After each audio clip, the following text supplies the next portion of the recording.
Alright, this video is going to be about data types, objects, and mutability. Okay, so we're going to learn about a new operator. This is called the Typeof Operator. And it's a keyword. Most operators are just a symbol or two or three, right? Like the assignment operator is an equals. The equality operator is triple equals. Greater than or equals. So this one is a few more. It's a keyword instead, which is just a few more characters. It's type of, all lowercase, run together. Okay, and it's a unary operator, which means it doesn't have a left-hand side and a right-hand side. It just takes one argument. It takes a right-hand side.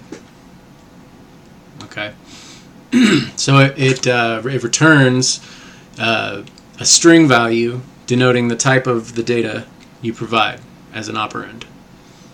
Alright, so let's take a look at what that means.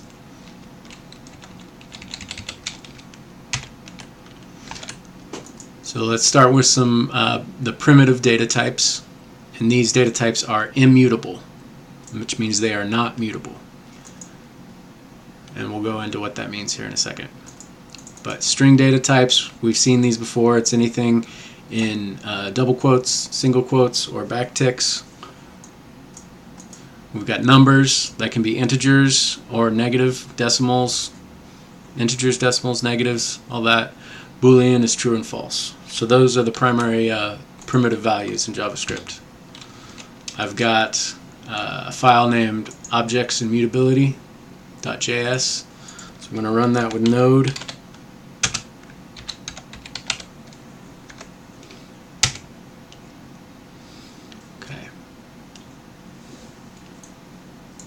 And prints out everything nice. Okay, so here we're going to use the Typeof operator. So Typeof apple. We know this is a string because this is a string literal, but I could have a variable in here and we might not know what's in that variable. So we might do Typeof that variable name to see what kind of data we're dealing with. Alright, but here, for the sake of starting out with Typeof, we'll just type in literals. We got a string literal, a number literal, and a Boolean literal, because it's literally in the code. We've literally typed it out. Okay. So Typeof apple, we know this is a string, so it should print string. String. This expression, and this is an expression, is a unary operator with the right hand side. This boils down to the string Typeof, or the string, quote unquote, string. This expression boils down to the string value number. Okay, I can show you that by doing Typeof.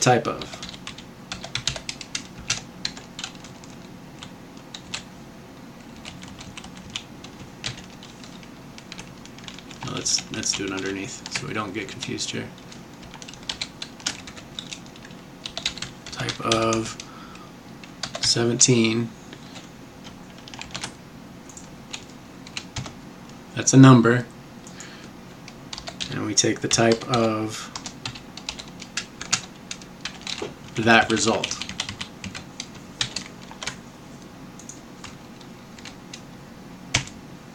It's a string. Okay, so it returns a string, and I could do type of that and it'd be string again.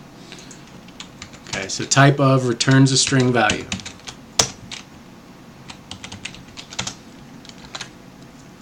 So Typeof any number or any expression that evaluates to a number will return the string number, lowercase.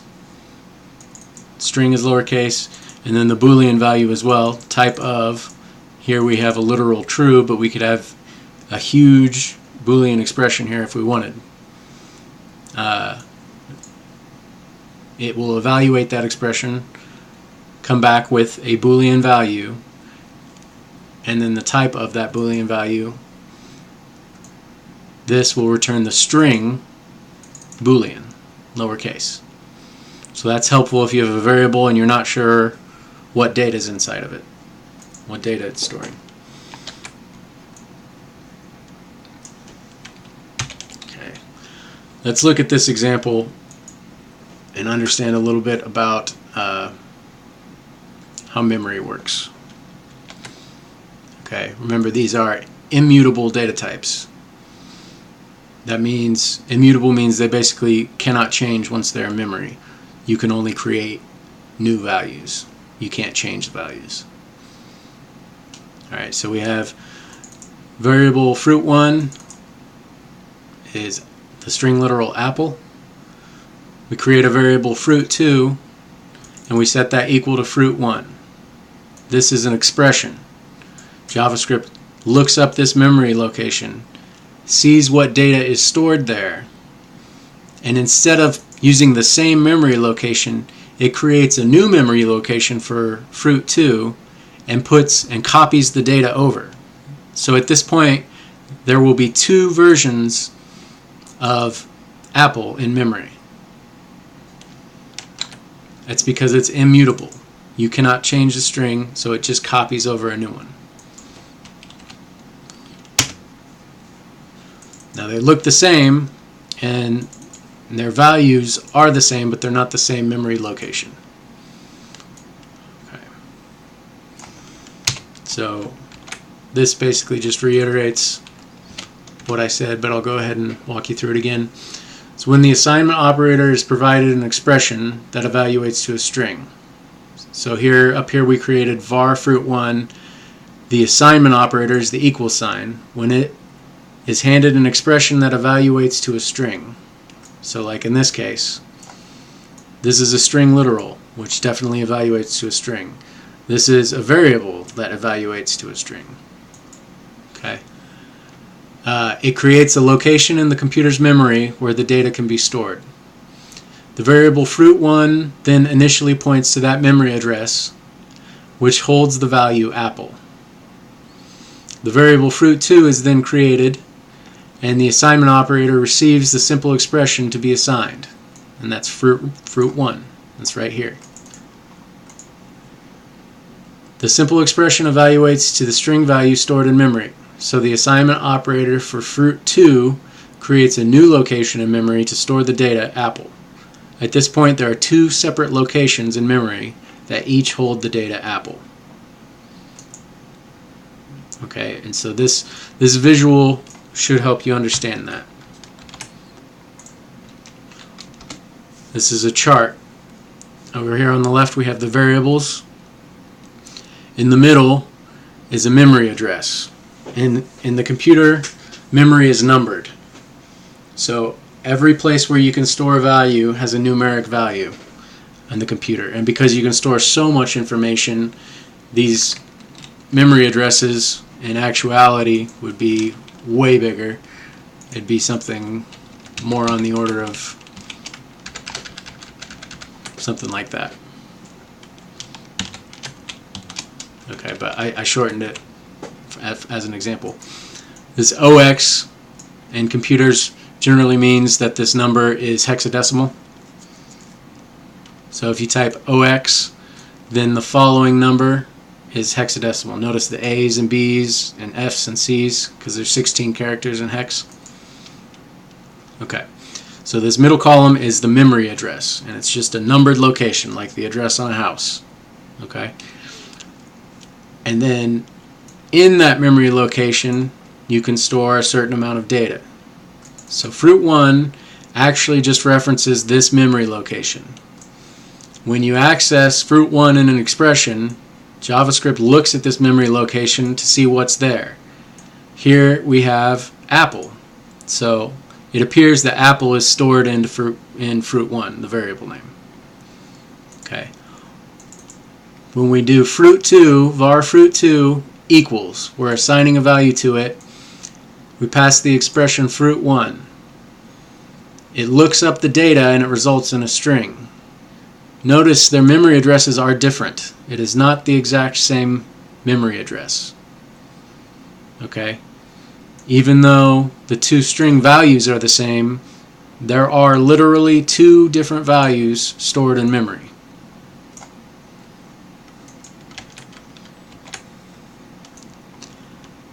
Now we can see this further when I change fruit1. So up here, fruit2 we set equal to fruit1, and they have separate memory locations. If I set fruit1 to banana, we can print and see what the result is. Fruit1 changed, but fruit2 did not. That's because this memory address is different than this one.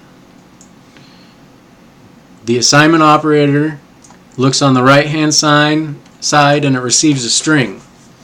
So rather than changing the memory address it initially had, rather than changing this value, it creates an entirely new memory address and stores banana in it.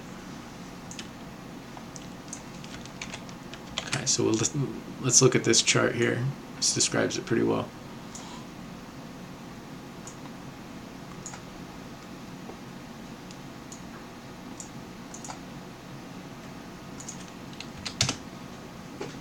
So initially we had fruit1 and fruit2, these two memory addresses. This is just this chart up here. But then we changed fruit1 to banana. This memory address is different than the first fruit1 address was. It's a completely different place in memory, whole nother address. And we put this data banana in there. So this memory address essentially gets freed from memory and it's available again for assignment by JavaScript or another process on the computer.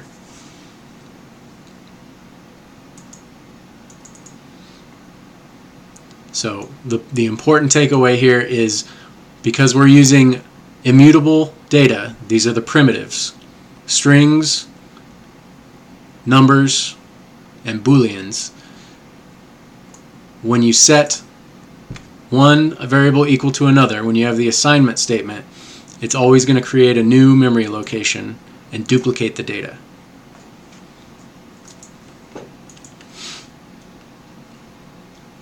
So when fruit1 is assigned a new string value via the assignment operator, it will hold a reference to the new memory location where banana is stored.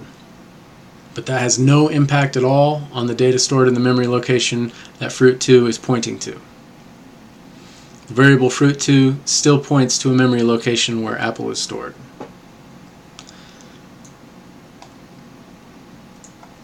So what that's saying is we assigned a value banana here to fruit1, and that has no impact at all on fruit2 because we already copied over the data. Fruit2 is no longer tied to fruit1 in any way. So we can change the value of fruit1 and it's not going to affect fruit2 at all because it copied the data and it's a separate memory location.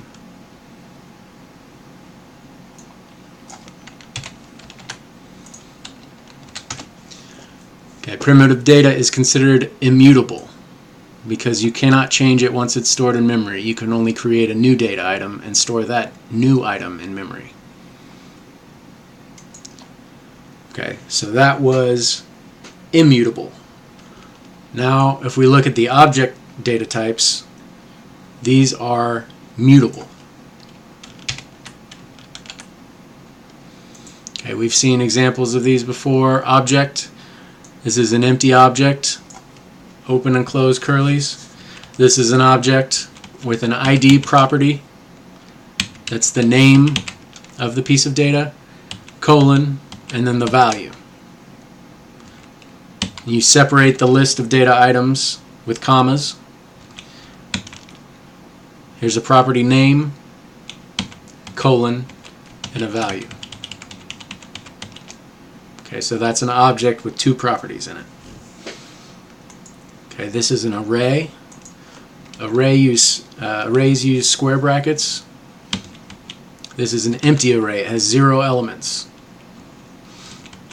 This array has some breakfast foods in it because I was hungry when I wrote this. So we got eggs, bacon, biscuits, and cheese. So there's 4 items in this array. Now notice they're not named like in the object. The object has named values. These are numbered. The first element is the 0 index item. The second element is the 1 index item. The third is the 2 index item. So the numbering starts at 0. Okay, so this is item 0, item 1, item 2, and item 3. Okay. And then a function. A function, we've used these before. This is an empty function. It's an unnamed empty function. There are no arguments and no code to execute. This is a function with one argument called name, and the code you execute is a console.log statement that prints that name. Okay, so these are just examples of the data types. And Node, prints these out nice for you. Okay, arrays are considered to be just special types of JavaScript objects. Okay, so we can prove that by using the Typeof operator. The type of, and then an empty object, type of, and an empty array, type of, and then a function. Functions can be stored in variables too, so you can pass them around. If you have a variable, it might be a function. So it's nice to be able to check that. So we execute this. Sure enough, the array is considered an object. Remember, the Typeof operator returns a string. So it returned the string object. Okay, so object is considered an object, array is considered an object with the Typeof operator, and a function with the Typeof operator is called a function. But functions can also behave as objects. If I say var f equals function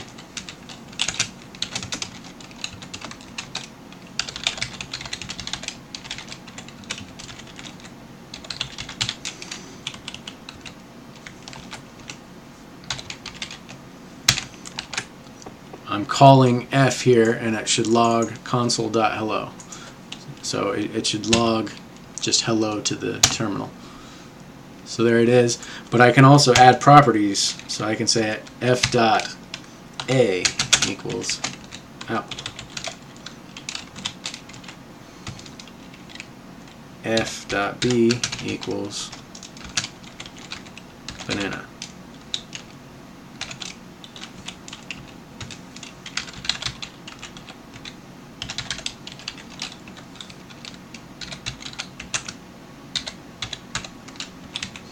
So I can log those two properties, apple, banana. So under the covers, functions are actually considered objects too, but the Typeof operator treats them as something special by themselves. Okay, but they do behave as objects. In the same way, if instead of a function here, if I called f an empty object, I could assign properties to it the exact same way.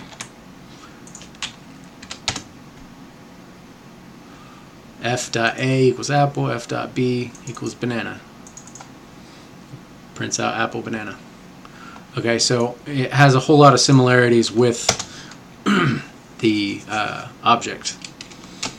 And fundamentally, the way JavaScript treats it is like an object, but it's an executable object.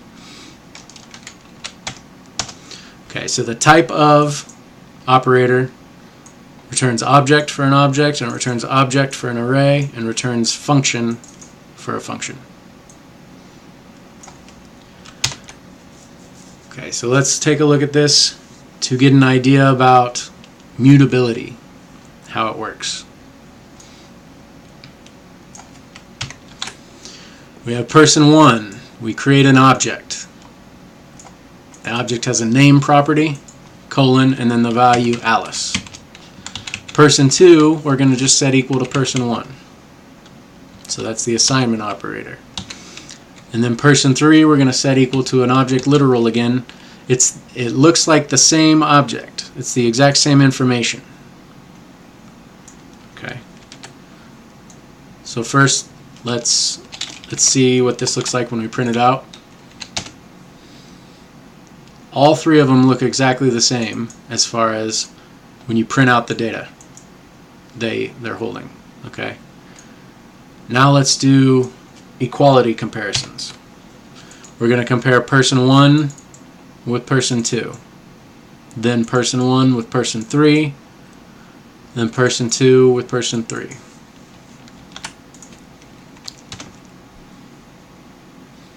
Okay, now this is interesting. This is different than how strings worked, or the primitive values.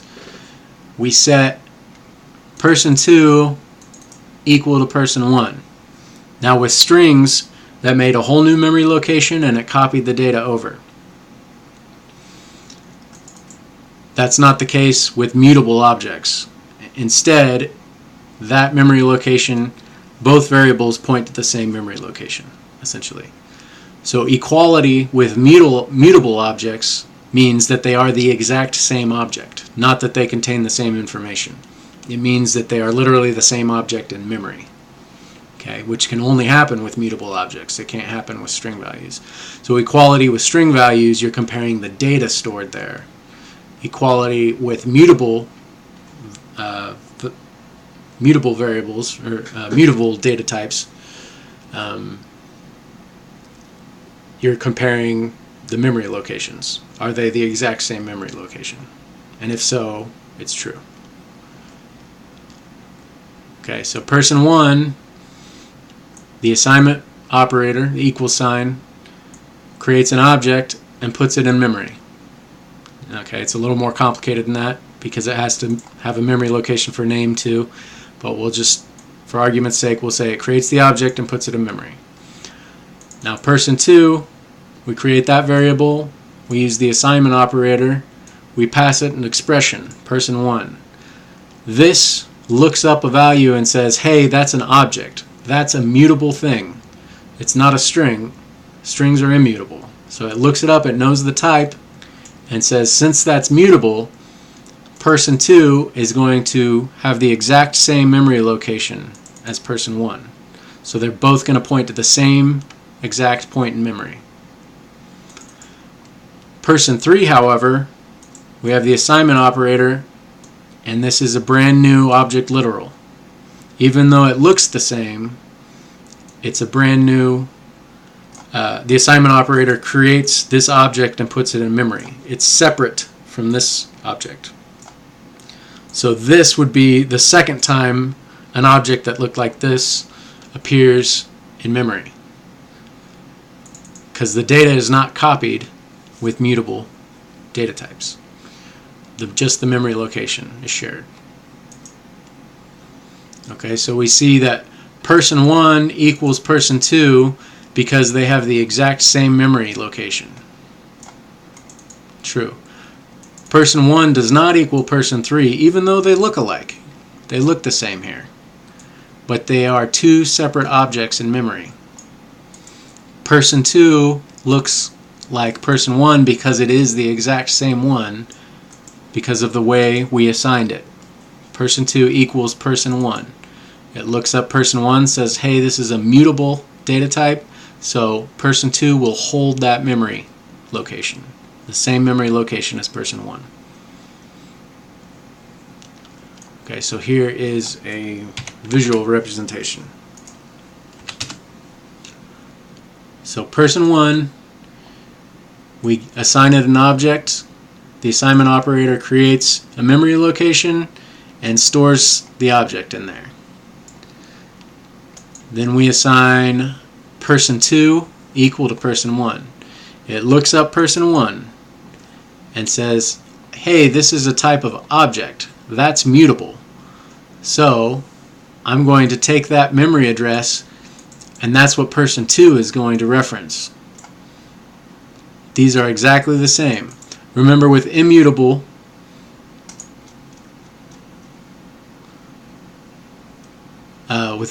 data, the memory address changed every single time. With mutable data, you can have variables holding the exact same memory location. Okay. Now, with person 3, we use the assignment operator and passed in an entirely new object literal. Even though the data is the same, the memory locations are different because we explicitly told it to create a new object here. If we didn't want a new object, we should have done person 1 here. And then person 3 would be the same object.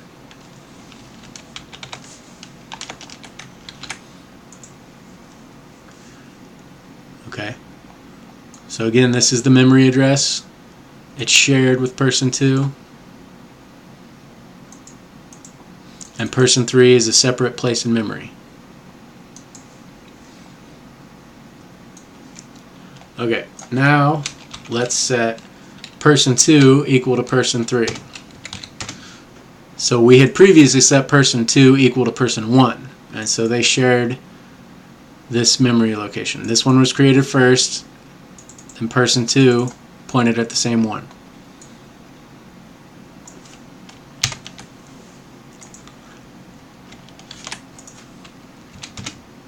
We set person 2 equal to person 3. This is an expression.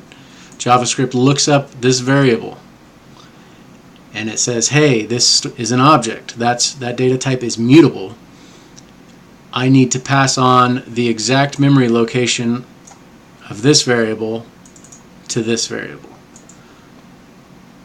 So if we look, person 1 equals person 2, that's false now. Above, it was true. Person 1 equals person 2.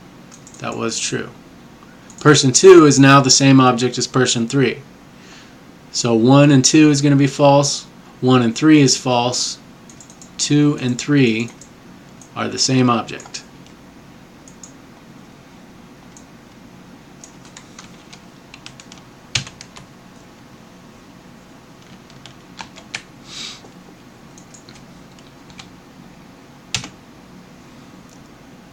So now we see the memory address of person 1 remains the same. All we did was set person 2 equal to person 3. And all that happened was we copied the memory address from person 3 into person 2. So now they're exactly the same object.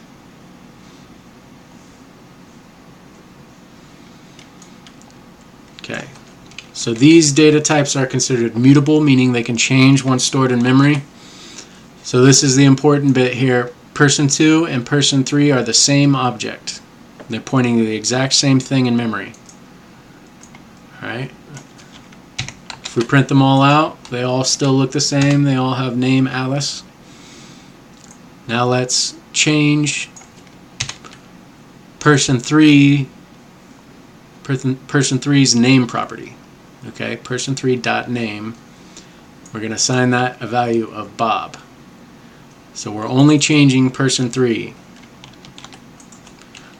Now if we log out all the people again, person 2 changed. We didn't do person2.name. Person 2 changed because it's the same exact object in memory. So that's what it means to be mutable. I can change the object in memory. And further, I could say person2 dot ID 007. I'm only changing this on person 2, but it should show up on both of them because they are the exact same object in memory.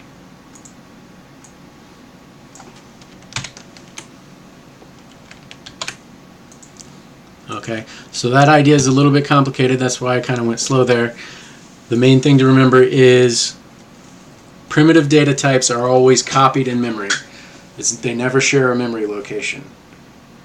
Object data types, which is anything other than, for the most part, these three primitive values, all of the object data types, if you set one equal to the other, they can share memory locations, and they can be changed in memory. All right, so that's mutability.